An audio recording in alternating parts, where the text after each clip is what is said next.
Christ is risen. That's right. Thank you. Indeed, he is risen. Let me hear it. Indeed, he is risen with enthusiasm. I was on the road yesterday, still am, so I wasn't able to speak to yesterday. But I want to thank you for answering Southside Joe's question. He left off by saying he was a little confused about some things, and many of you responded.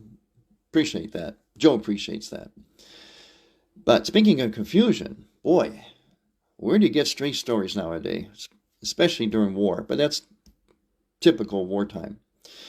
The story that came out that the Trump administration threatened the Vatican got all over media, all over. Wow. But it's not true.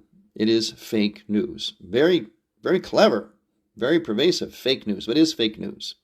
If you go to really trusted sources, you'll find that out.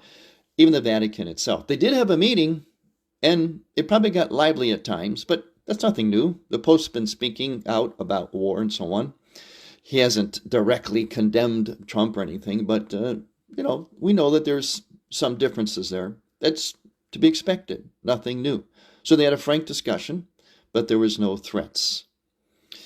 But speaking of the confusion of confusions, what is the place of the church when it comes to times like this of war?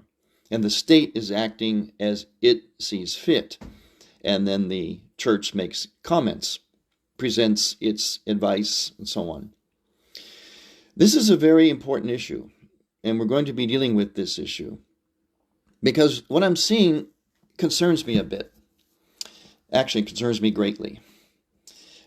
I'm a Catholic priest, which means I'm supposed to believe in what is taught about our faith. And our faith really is about not an institution making up stuff and opinions. It's about Almighty God, His way, which, especially after the resurrection, in the resurrection season, and He is eventually sent to heaven, He left on earth for us His presence, His wisdom, His way, in the form of the church. In other words, the church has been entrusted with God's ways. And to follow God's ways is going to give us the best results, even when it comes to war.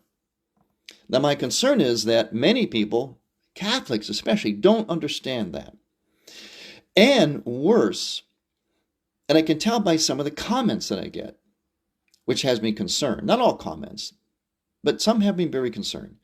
Because the other part of it is that people of goodwill, Christian and particularly Catholics, will step out of their Catholicism at certain times and speak and think like the world, like the secular world, entirely.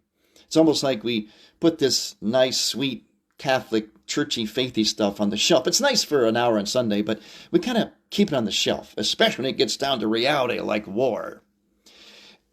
And we think that if we talk and act like our enemies, especially in their most evil form, that somehow shows strength on our part.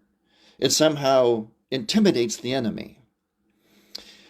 This is not true, and it has me concerned, because we're stepping out of the body of truth that can bring about the best results for the war. Do you want the best results for this war? I do. Do you?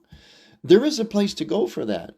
Now, we interpret that place, like what the Pope says or what the church says, as somehow weakness, irrelevant. It's nice stuff. He's the Pope. He's supposed to say this. And so we see it as irrelevant. And as Catholics especially, we step out of that, we leave that on the shelf, and we think and talk just like the world. And therefore, anything goes, because our enemy is so bad and evil, and we can do whatever we want and say whatever we want. We interpret that as strength. It's not strength, actually.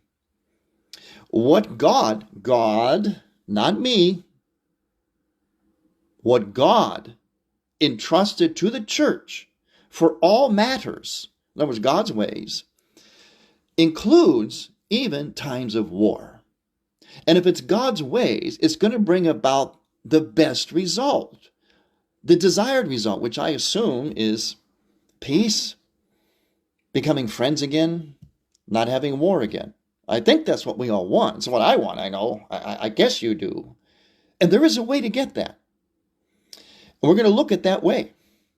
In other words, I'm going to offer strength. Strength. Strength. We'll get the job done. There is a way. But we have to go to the reservoir of that way. And that way is God's ways. Not yours. Not mine. Not our government, not our governments, not our enemies. No human source. We're going to go to God as he entrusts it to his body on earth, which is the church. So stay tuned for the best strategy, the strongest strategy to accomplish what we want in times of war. That's what I'm about. How about you?